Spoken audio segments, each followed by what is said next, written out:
Gronk got the T's and the I's right. He didn't mess that up. Sometimes that can get tricky. Three-time Super Bowl champ, NESN's Matt Chatham, joining us, former Patriot. Matt, what is this like now? It's Thursday. It starts to get real from here, doesn't it? What the guys are alluding to a little bit there is you really want to eliminate mistakes. So this is kind of the last opportunity for really intense communication stuff. That's kind of where the breakdowns come from. Every guy knows how to do your job. It's just that you're tied to him, who's tied to him, who's tied to the next guy. So you want to make sure that those little details don't go sort of by the wayside. The other thing I look at is it's really the last opportunity when you go into Friday's practice. That's going to be the last point where you can fix something. So it's really not a time to pat a guy on the head and say, everything's wonderful, you're great to go.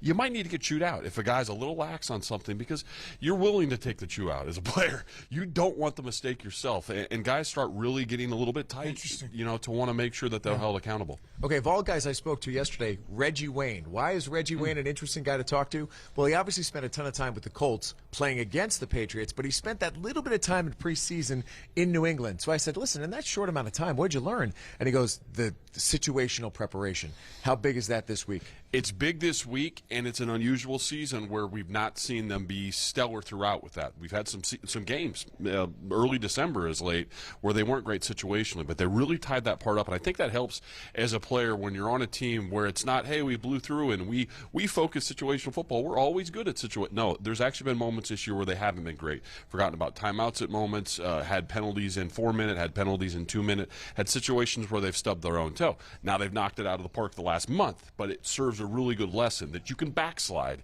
and those can hurt you and cost you games. Quick comment on this. You said Friday would probably be like the last day, but this team's been infamous for those walkthroughs on Saturday or Sunday morning where they put plays in. You could see behind us here, folks. You could basically do these walkthroughs in the hotel lobby. But so one of the things that happens, it's back to that thing we talked about earlier, communication, substitution patterns. I know it sounds kind of goofy, guys, but you'll recall from the Kansas City game, standing over the ball, do they have 12 on or not?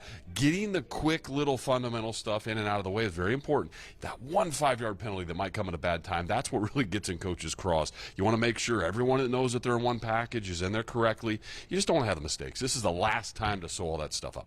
Awesome to have you here. Thanks as always for giving us your insight. And we will, of course, check back with you tomorrow and as we lead up to the game.